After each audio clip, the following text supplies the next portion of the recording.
Hey, it's Maria from Still Dreaming Homestead. I am sorry I did not get to record yesterday. I was just too tired. So I'm going to do a story now out of our book, Ghost Dog of Stony Ridge. And I think this is supposed to be representing it. Now, I'm not saying it's a ghost. Some sort of hound, a bugle hound. She has a beautiful voice, sounds like a trumpet or a bugle, but no one's been able to see it, to catch it. So, today we're going to read Chapter 2, The Mystery Car. Grandpa Dillon pushed his old hat back on his head so his thin gray hair showed in front. Why, howdy do. Got yourself a garage sale going there, have you? Ain't much, but it's all I got, the man said, showing yellow teeth with a crooked smile. He was a heavy-set man of about 30 with curly brown hair and a full beard, which is more yellow than blonde. You looking for anything special, mister? Grandpa frowned. Just sort of looking around.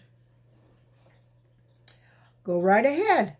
Make me an offer on anything you see that strikes your fancy. Grandpa wandered off away from the chair.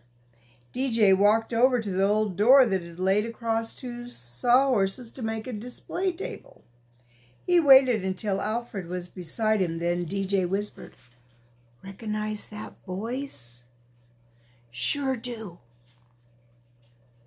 Same as the one that ran us off earlier." Out of the corner of his eye, DJ examined the man. He saw Grandpa looking at the chair while pretending to look at...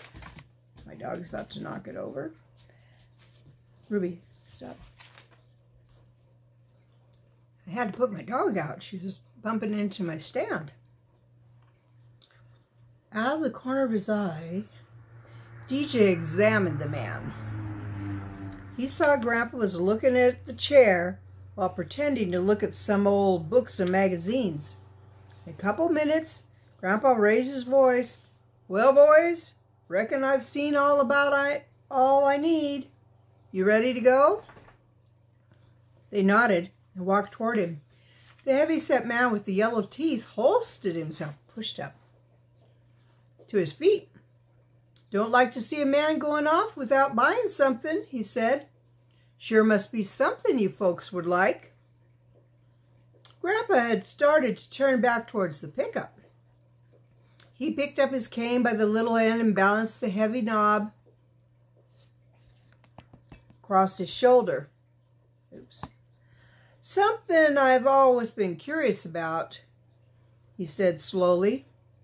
"Where do folks get so many all-fired things to sell at a garage sale?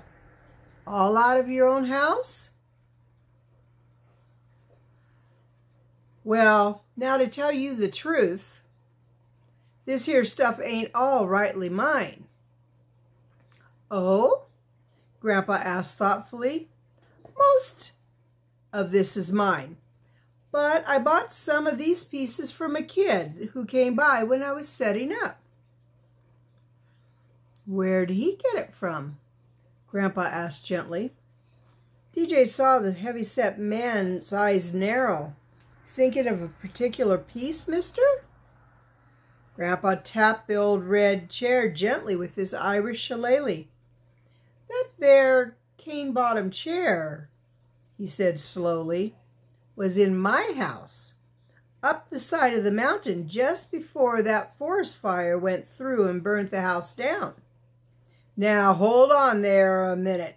If you're saying I'm dealing with stolen goods, I ain't saying nothing, excepting that there rocker is mine, and I can prove it. See them notches and gouges and such? I put 'em there with this here Irish shillelagh. See how they fit perfectly? Well now, mister, I'm real sorry if there's two chairs in the world that look so much alike, but tell you what, Grandpa broke in, raising his black thorn cane by the lip and balancing the heavy curved handle over his shoulder.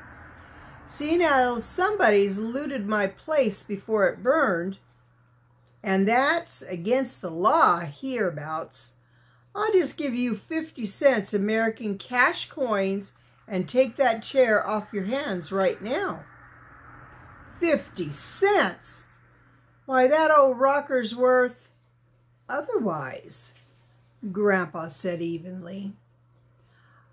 "I'm a-calling the sheriff deputies and a-swearing on out on a paper that you're in cahoots with them there looters. And that makes you a fence receiving stolen goods, which ought to be good for several years in the federal pen over at Folsom. Federal pen would be a prison." "Hold on.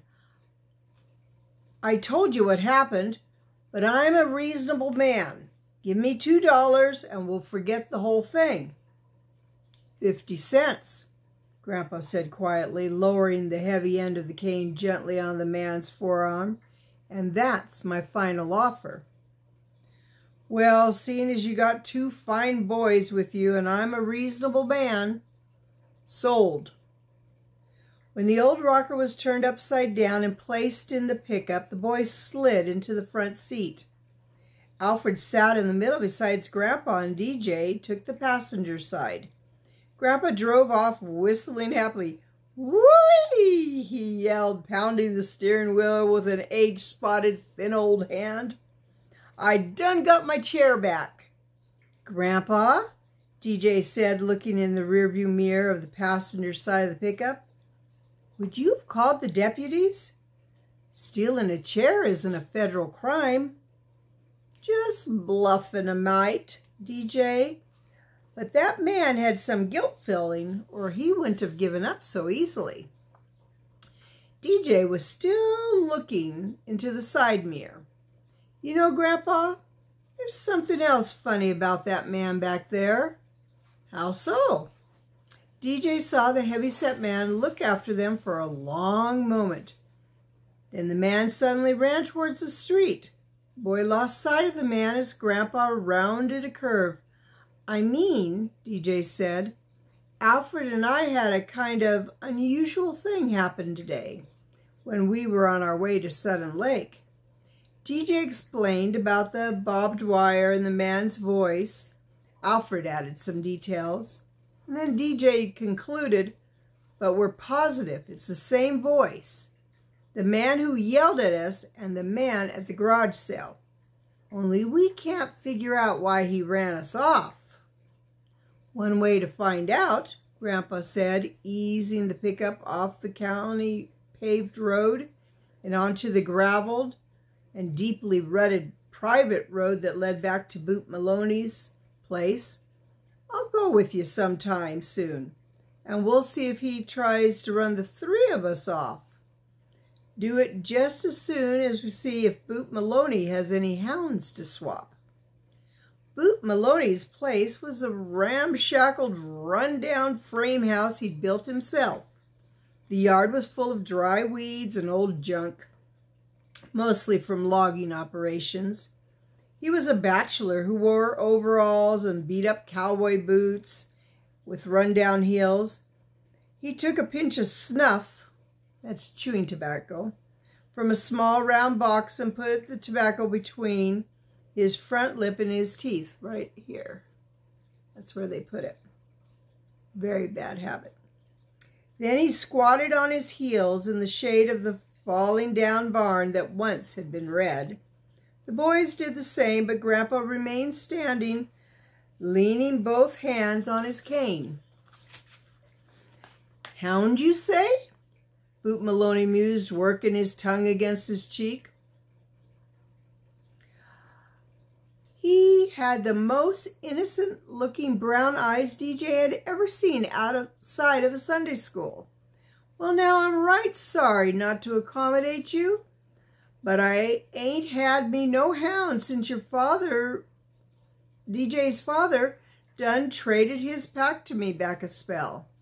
I practically had to give them away, 'cause he'd run them so hard chasing that there outlaw bear. Ain't no real profit in hounds these days, nohow. But if you want a first class,